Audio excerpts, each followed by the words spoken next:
भाजपा ने बिलासपुर मुख्यालय में रोष प्रदर्शन किया। प्रदेश में से पाकिस्तानी नागरिकों को वापस भेजने की मांग को लेकर भाजपा ने बिलासपुर मुख्यालय में रोष प्रदर्शन किया। चंगर सेक्टर स्थित शहीद स्मारक पर भाजपा नेता और कार्यकर्ता इकट्ठा हुए। भाजपा नेताओं ने आरोप लगाया कि हिमाचल की कांग्रेस सरकार प्रदेश में पाकिस्तानी नागरिकों को ना तो चिन्हित कर रही है और ना ही वापस भेजने के लिए कोई प्रयास कर रही है। इस दौरान पाकिस्तान और कांग्रेस सरकार मुर्दाबाद की नारेबाजी की गई। शहीद स्मारक से उपायुक्त कार्यालय तक रैली निकाली गई। इसके बाद अतिरिक्त उपायुक्त के माध्यम से मुख्यमंत्री और राज्यपाल को ज्ञापन भेजा गया। कार्यक्रम की अध्यक्षता जिला अध्यक्ष कृष्णलाल चंदेल ने की। मुख्य वक्ता विधायक त्रिलोक जम्वाल ने हिमाचल में वैध और अवैध ढंग से रह रहे सभी पाकिस्तानी नागरिकों को जल्द पता लगाकर वापस भेजने की मांग की। उन्होंने उपस्थित भाजपा कार्यकर्ताओं को बताया कि पहलगाम में आतंकी हमले के बाद केंद्र सरकार ने कई महत्वपूर्ण फैसले लिए हैं और पाकिस्तानी नागरिक वापस भेजे जा रहे हैं, मगर हिमाचल सरकार इसे लेकर गंभीर नहीं है। इस वजह से आज प्रदेश भर में प्रदर्शन करने पड़ रहे हैं। झंडुता विधायक जीतराम कटवाल ने अपने संबोधन में कहा कि प्रदेश में वैध एवं अवैध रूप से रह रहे पाकिस्तानी नागरिकों को भारत सरकार के आदेश के अनुरूप प्रदेश से निष्कासित करने को लेकर 2 मई तक की डेडलाइन दी गई थी। उन्होंने कहा, हिमाचल सहित कांग्रेस व विपक्षी दलों के शासित राज्यों में आज तक कोई कार्रवाई नहीं की जा रही है, जो निंदनीय है। कटवाल ने प्रदेश सरकार से पाकिस्तानी नागरिकों को हिमाचल छोड़ने की मांग की और कहा कि इस समय प्रदेश सरकार का ढुलमुल रवैया किसी भी सूरत में सहन नहीं किया जाएगा। पूर्व मंत्री राजेंद्र गर्ग ने पाक नागरिकों को हिमाचल छोड़ने की मांग को दोहराते हुए प्रदेश सरकार को चेतावनी देते हुए कहा कि यदि सरकार ने तुरंत कार्रवाई नहीं की तो आंदोलन उग्र किया जाएगा, जिसकी सारी जिम्मेदारी सरकार की होगी। इस मौके पर स्वदेश ठाकुर, रोशन ठाकुर सहित मंडलों के मंडल अध्यक्ष, जिला कार्यकारिणी सहित अन्य भाजपा कार्यकर्ता मौजूद रहे। छोड़ो भारत छोड़ो, भारत छोड़ो, पाकिस्तानियों भारत छोड़ो, भारत छोड़ो, भारत छोड़ो।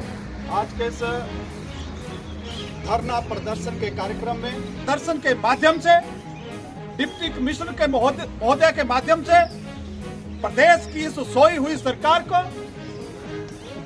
जगाने का काम करेंगे एक ज्ञापन के माध्यम से, ताकि वर्तमान प्रदेश सरकार जो इस विषय की गंभीरता को समझे कि जो पहलगाम में हमारे निर्दोष भारतवासियों को उग्रवादियों द्वारा, आतंकवादियों द्वारा उनकी हत्या की गई और उसके बाद जो भारत सरकार ने अपनी कूटनीति, रणनीति, सारी प्रकार की नीतियों को अपनाते हुए केवल जो भारतवर्ष में हमारी सरकारें हैं, 2 प्रकार का हम काम कर रहे हैं। एक जो विदेशी हैं, विदेशी उग्रवादी जिनका जिगर भाई राजेंद्र गर्ग जी ने किया,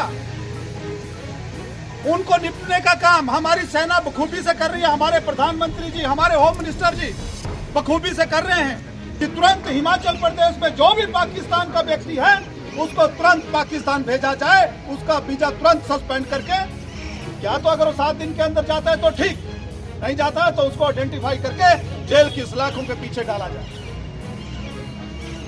भाई और बहनों, आपको जानकर ताज्जुब होगा, पूरे देश की सरकारों ने काम किया, लेकिन हिमाचल प्रदेश की सरकार ने इस काम को आगे नहीं बढ़ाया। वो कुंभकर्ण की नींद सो रहे। और इतना ही नहीं, इसी सरकार के एक मंत्री जगत सिंह नेगी जी चंद दिन पहले एक प्रेस कॉन्फ्रेंस कर रहे थे और उस प्रेस कॉन्फ्रेंस के माध्यम से कह रहे थे कि हमें यह बताइए कि उड़ी की घटना का क्या हुआ, एयर स्ट्राइक का क्या हुआ, हुई या नहीं हुई, सर्जिकल स्ट्राइक हुआ या नहीं हुआ। देखिए इस कांग्रेस सरकार की मानसिकता, इस कांग्रेस सरकार के मंत्रियों की मानसिकता। हम सब जानते हैं कि जब उड़ी की घटना हुई थी तो पहली बार भारतवर्ष की फौज ने सर्जिकल स्ट्राइक किया था, पहली बार।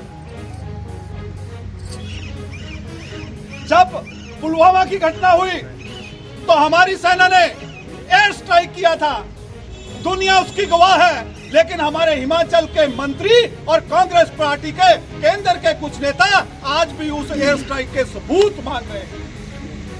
ये वो कांग्रेस पार्टी है जिसको अपनी सेना के ऊपर विश्वास नहीं है, ये अपनी सेना से भी सबूत ढूंढती है। आखिर क्यों? इसलिए मित्रों, यही कारण है कि जब आप सेना के ऊपर उंगली उठाओगे, जब देश की सुरक्षा की बात पे जब आप उंगली उठाओगे, देश की सुरक्षा के ऊपर आप प्रश्न चिन्ह लगाओगे, तो पूरे भारतवर्ष में आप जहां कितने बड़ी 400 प्लस आपकी सीटें थी, अब आप केवल 100 से नीचे आ गए हैं।